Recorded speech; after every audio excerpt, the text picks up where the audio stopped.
Tonight, angry demonstrator accused the Chinese government of manipulating the chief executive election. Cities around the world turn off their lights for Earth Hour. Opposition leader promised to increase the ANZAC Day's importance if elected. And Perth cities pledged to come back to the CBD and discover more. This is the Evening News. Good evening. Cool News reader Anna Godden has a night off. Let's wish her well. We begin with a rally that rocked the Chinese Consulate in Hong Kong yesterday as demonstrators accused the Chinese government of interfering in the chief executive election. Police used pepper spray against the protesters after the situation spiraled out of control during the evening. Hong Kong correspondent William Mann has the story. Another protest from the civil human rights on Sunday demanding universal suffrage. The organizer claimed there 15,000 people participated in the demonstration, 2 times the number that they expected. Things started to get tense in the evening as the protesters outside the liaison office refused to move on and clashed with the police. Pepper spray was discharged 2 times after warning from the police has failed to calm down the protesters. Some of the demonstrators were taken away. The ambulance was dispatched as some activists felt unwell. The next chief executive, Leung, has responded saying that he understands citizens' concern on universal suffrage and the legislation of Article 23. He stressed that he will continue to listen and face different opinions from the public. William Mann, DHK News in Hong Kong. Cities around the world have switched off their lights to show their support on Earth Hour. The glamorous Hong Kong Victoria Harbour was blacked out between 8:30 to 9:30 p.m. after the Earth's Hour kick-off ceremony. The major participants include the Government House, the Chief Executive Office, Legislative Council, universities, 300 primary and secondary schools who also switch off their lights for 1 hour. The future Hong Kong Chief Executive Leung has also attended the event. He later departed without answering any questions from the media. Hong Kong Ocean Park has gone monkey yesterday after receiving a pair of female golden monkeys from China. The duo named Lok Lok and Fu Fu originated from the city of Chengdu and Sichuan province can be visited from the theme park today. Ocean Park Director Alan Zeman says it's the first time that mainland has lent its golden monkeys to overseas destinations and the loan will last for 3 years. I would imagine in these 3 years the Chengdu forestry wood ministers would watch the acceptance of the people and see how people, because they're interested about conservation and education about these golden monkeys, and if we can do a good job and the people really are excited about them, it's not up to me, but I would imagine that I would fight to keep them. Back to Perth now. Western Australia leader of the opposition, Mark Colin, has promised to elevate the importance of ANZAC Day events if WA Labor wins the next state election. Despite Labor being overshadowed by the painful defeat in Queensland, Mr McCowan is confident that they will succeed. State political journalist Shibs has more. Opposition leader Mark McGowan has promised to assume responsibility and elevate the importance of ANZAC Day events if his party wins the 2013 state election. Mr McGowan says it's crucial to commemorate these events properly because it forms an important part of our Australian identity. Plans include a range of celebrations, a new education program in schools, a new tourism program in Albany, and a capital works program to upgrade war memorials around the state. The centenary of ANZAC should be a massive event for our state. It needs to be properly recognised. I'm committed to doing that.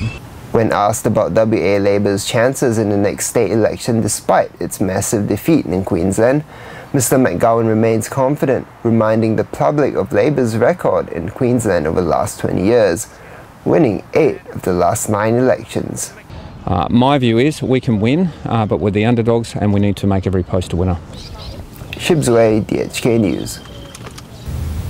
And a footnote to that story, the WA Premier Colin Barnett has responded to the opposition's announcement with a media statement saying that today's opposition statement is very interesting given that all the suggestions listed in the policies are the exact initiatives the government has been working on since last year. One of the most important road bridges in Perth's traffic network has been heritage listed. Canning Bridge, originally constructed in 1849, became the first road to link Perth and Fremantle together, with approximately 80,000 cars using the bridge per day. The last of Perth's historic major road bridges that crosses the Canning and Swan rivers has been permanently state heritage listed. Heritage Minister John Castrilli said Canning Bridge joined Fremantle traffic, Garrett Road, Guildford Road and Narrows Bridges and the Causeway as a permanent listing on the State Register of Heritage Places. The minister said the original Canning Bridge was built in 1849 and was the first road link between the city of Perth and the port of Fremantle. Over the years, the bridge has replaced several times as the population grew, and horse-drawn vehicles were replaced with motorcars. The current Canning Bridge was built in 1937 and the westbound bridge added in 1958.